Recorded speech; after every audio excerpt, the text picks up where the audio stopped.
I'm excited to introduce you to the new practice tee today. It's a product that we developed with Michael Breed. And I thought you might be interested a little bit in the story of why we're doing what we're doing and what Michael had in mind. And I could remember vividly, we were at the Players Championship for the Nationwide Tour a year or two ago, and Michael come running up to me and he goes, "Sam, we've got to do a product. Here's what I need to do." And we walked from the putting green over to the driving range. And he had a couple of reflector rods that everybody's familiar with, and he'd laid them down in a specific pattern. And he said, "Here's the deal. I like these, but I've got some problems with them. And they're a little thin, and they can get bent pretty easy, and a little sharp, a little long, and but I like the concept of them." And I said, "Well, Michael, what do we need to do to make it better?"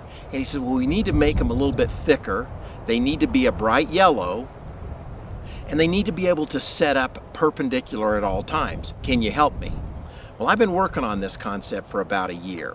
And I remembered vividly, because I had used reflector rods in the past, that they were a little long. They're about 4 feet long, and sometimes they can kind of get tucked up under a head cover and really mess up a driver.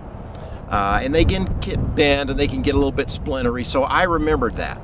So as I was creating the new practice tee, I created a rod that's a little bit heavier, but it's a little bit bigger, maybe 1.5 times as big as a reflector rod. But we made them about 40 inches long instead of 48 inches, so that when they go into your bag, they fit right in there. They're, you know, about the length of a 2-iron or so. So they're plenty long enough. But the bright yellow color is important, and I'll tell you why, is because I can see that yellow color when I lay it down to begin to really work on my alignment. I can see that yellow. It's bright enough that my eyes see it. And one of the things that we use the practice tee for is to lay the rod on the outside of the ball. Well, that yellow color is very important.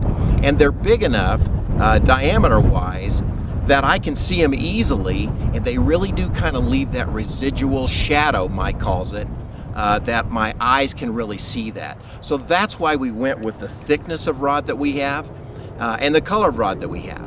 We added something else that's very important, and we call it the cross piece.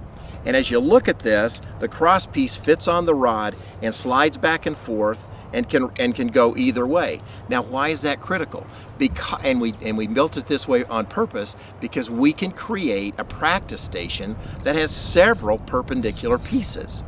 And the rod slides perfectly, and it goes in back and forth easily to create all sorts of different stations.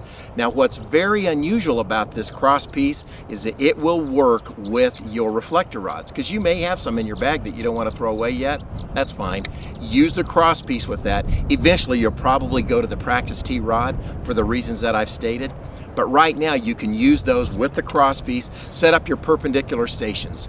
Stay tuned to the practice tee. Michael's got a bunch of ideas that we want to roll out together over the next 8 or 10 months about the practice tee alignment station. You're going to like them. It's going to make you better.